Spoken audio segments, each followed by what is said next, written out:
Now, next segment I'm going to go through are some layup stuff. Okay, some layup stuff, and some of it is stuff that you know you kind of need one rim per player to do. So you know, I don't know if you can use it every practice. I don't know if it will really work that way.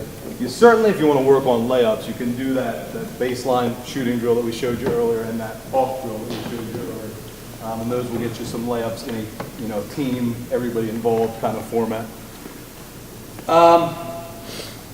Bobby, go ahead and show us Mike and drill down here. So Mike and drill is you're basically shooting, go ahead, off 1 foot every time, basically little baby hooks. You see him pulling out. One thing, it's a good teaching point. He's doing a great job. You want to keep the ball high, okay? And you can see he's keeping it up at almost eye level, even higher at times. You know, for younger kids who might need a little more strength, try and emphasize it doesn't drop below their chin. Okay, so if it comes to the chin, that's okay, but you don't want it down to the waist. Hold up, Bob. Now, listen, you can do, I'm not going to have him do it, but you can do actually do reverses real quick. So we'll do reverse Mikins too, and this would be a more advanced drill. But so you're just facing the other way, and then you're stepping through and making reverse layups. And all the same principles apply. You keep the ball high. And obviously, hold up, Bobby, good job. Obviously, younger, really young kids aren't going to be comfortable doing that. But I do think one thing you can do with that is you can use it as a way to teach that idea of every time I shoot a layup, at least for younger guys, okay, it's a string from my shooting elbow to the corresponding knee. So left hand, the string would go. But you can do anything what you want with that drill. We'll go through different sequences with that. We'll do. We'll have them throw it off the board, grab it to work on offensive rebounding, put it in, go to the other side. We'll work on pump fakes, okay, show the ball, then go up. We work on a bunch of different things out of that Mike and drill. Kelly, you're going to do our X out drill. We don't do that this much. I think it's kind of a drill for younger guys. So Kelly's going to start on the right elbow. And hold on a second. So he'll go in. He'll shoot a right hand layup. He'll grab the ball out of the net.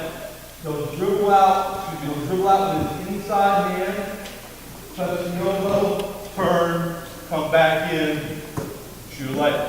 Okay? Come back out again, inside hand, touch the elbow, turn. I have him do this for just 20 seconds. Go ahead, go. And so this is a drill where you can work on a little bit of ball handling, work on going off the proper foot. And get X out, is what we call this.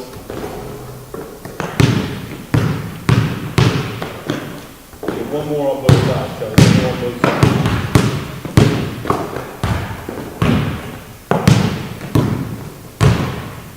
Hold up. Okay, so again, I don't know if you have enough basket space to always do that, but it is something you could do. Guys, get partners and come back down here. So, and this would be, again, I think more for older kids, more for 5th, 6th, 7th graders. But ripping the ball, okay, I'll show them what I mean by ripping the ball, is just so important at our level. So bring it, Kellen Mill, bring it to the side. So, I just need one basketball. So Kelly's going to take the basketball, he's going to spin it, I would say alternate spinning it. No, you're going to get up to him and hit him on the arms. He's going to rip through low. Okay, we talk about, and we're probably not as adamant on this as we should be, but we want guys to think about sweeping the floor with the ball when they rip. Okay, a couple other things about ripping. Number one, you got to be strong. I mean, in our league, and obviously it's much different with the younger kids to our league, but you are teaching them here, okay, that physicality is okay. Lee talked about that at the meeting. Lee Copeland talked about that at the meeting last night. I thought that was a really good point. The physicality is part of the game, okay? So you're teaching guys you have to be able to play through a little bit of physicality, teaching them you have to be strong, teaching them, we talk sometimes about the strike zone. It's easy for defenders to have their hands in, the baseball strike zone. If you get the ball under or over that strike zone, it's much more difficult for them to have their hands in those spots. So we will always do this with just a little spin. Okay, so they'll spin it either going to their right and rip it back to their left, and they'll spin it going to their left and rip it back to their right. The other thing we'll emphasize in this drill is we then want it to be a straight line drive to the rim. So when I get it, okay, I spin rip it, okay, I want to be going straight to the rim. So I don't want to take a looping step. I want to take an explosive first step to the rim. We'll do this and we'll just alternate sides.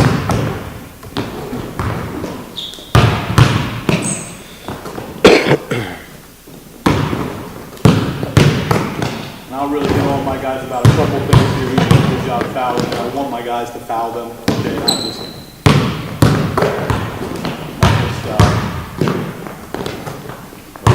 pitter patter. And then we'll, again, get the ball out of your hip pocket. That first dribble after you rip pushes forward. Once you rip, you put yourself in an advantage situation. Don't give that up. Hold up, guys. Okay, let's go one more thing. Actually, go ahead of that rim move, but now do closed door layups. Okay, so just, again, we'll emphasize the closed door notion. So again, I think for the younger players, the first thing, go ahead, Kel. The first thing they have to understand is what's good layups. Okay, going off the proper foot to make a layup with a strong hand on the weekend. Once they can do that, I think closing the door is really important. Protecting the ball with your shoulders.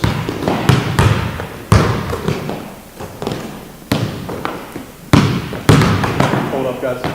The other thing I was going to say, if you have guys, a right-handed kid that can't make a left-handed layup, a left-handed kid that can't make a right-handed layup, there's a simple way to remedy that. Okay, take them out of the drill, stand them right at the basket. Now, listen, if he's not strong enough to get it there, it's not a simple way. Maybe if you have a lowered rim, you can do it. But if it's a fifth grade kid, sixth grade kid, they're strong enough to get it there. Okay, have them stand here, pull it out. Do that 10 times. Whatever. We're telling them. What was said at the meeting last night, Lee talked about demands. It's something that I say both in the classroom and in this version of the classroom. Kids will do what you demand of them, okay? So if you're going to demand that a kid is going to try to and make layups with their weekend, they'll do it, okay? So if you make that a demand, they'll adhere to that. Okay, so let's go.